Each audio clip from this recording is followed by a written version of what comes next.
മുഖ്യമന്ത്രി പിണറായി വിജയന്റെ ഗൺമാൻമാരുടെ പോലീസ് മർദ്ദനത്തിൽ നടപടി. 5 പ്രതികളെയും സർവീസിൽ നിന്ന് സസ്പെൻഡ് ചെയ്തു. അനിൽ, സന്ദീപ്, വിപിൻ, ഷൈജു, അരുൺ എന്നിവർക്കാണ് സസ്പെൻഷൻ.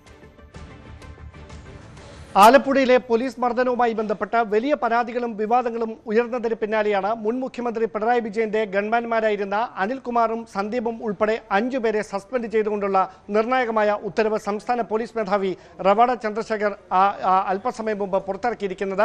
കഴിഞ്ഞ ദിവസമാണ് അന്വേഷണത്തിന് നേതൃത്വം നൽകുന്ന SIT ഇതുമായി ബന്ധപ്പെട്ട റിപ്പോർട്ട് സംസ്ഥാന പോലീസ് മേധാവിക്ക് സമർപ്പിച്ചത്. അതിന് പിന്നാലെ അദ്ദേഹം ആഭ്യന്തരമന്ത്രിയെ റിപ്പോർട്ട് ലഭിച്ച കാര്യം അറിയിച്ചിരുന്നു. തുടർന്ന് വിശദമായി അത് പഠിച്ച ശേഷം തീരുമാനമെടുക്കാൻ സംസ്ഥാന പോലീസ് മേധാവിയെ തന്നെ ആഭ്യന്തരമന്ത്രി ചുമതലപ്പെടുത്തുകയായിരുന്നു. അതിന്റെ അടിസ്ഥാനത്തിലാണ് ഇപ്പോൾ ഈ 5 ഉദ്യോഗസ്ഥരെ പ്രാഥമിക അന്വേഷണത്തിന്റെ ഭാഗമായി സസ്പെൻഡ് ചെയ്ത് മാറ്റി നിർത്താനുള്ള തീരുമാനത്തിലേക്ക് കാര്യങ്ങൾ എത്തിയിരിക്കുന്നത്. ഇനി അറിയാനുള്ളത് സസ്പെൻഷന് പിന്നാലെ തുടർന്ന് ഏത് തരത്തിലുള്ള നീക്കങ്ങളിലേക്ക് അന്വേഷണം നീളും എന്ന കാര്യം തന്നെയാണ്.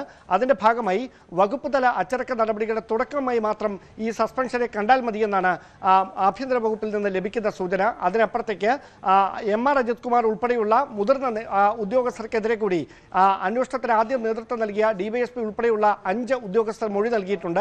ആ മൊഴിയുടെ അടിസ്ഥാനത്തിൽ അജിത് കുമാറിനും അദ്ദേഹത്തിന്റെ ഓഫീസിലുള്ള 2 മറ്റ് ഉദ്യോഗസ്ഥർക്കെതിരെ കൂടി നടപടി ഉണ്ടായേക്കുമെന്നാണ് സൂചന. അങ്ങനെയെങ്കിൽ അതിനു മുന്നോടിയായി വിശദമായ പരിശോധനകൾ ആദ്യഘട്ടത്തിൽ നടക്കും. ആ പരിശോധനകൾക്ക് ശേഷം വകുപ്പ് തല നടപടി നിലവിലെടുത്തിരിക്കുന്ന 5 പേർക്ക് പുറമെ ഈ അന്വേഷണം വഴിതിരിച്ചുവിടാൻ നീക്കം നടത്തിയ ADGP ആയിരുന്ന MR അജിത് കുമാറിനെതിരെയും അദ്ദേഹത്തിന്റെ ഓഫീസിലെ 2 ജീവനക്കാർക്കെതിരെ കൂടി ഉണ്ടാകുമെന്നാണ് സൂചന. അതിനു മുന്നോടിയായിട്ടാണ് പ്രാഥമിക റിപ്പോർട്ടിന്റെ അടിസ്ഥാനത്തിൽ നിലവിൽ ആരോപണ വിധേയരായ 5 പേരെ സസ്പെൻഡ് ചെയ്യാനുള്ള തീരുമാനത്തിലേക്ക് സംസ്ഥാന പോലീസ് മേധാവി എത്തിയിരിക്കുന്നത്. കൂടുതൽ വാർത്തകൾക്ക് News 18 Keralam YouTube channel subscribe ചെയ്യുക.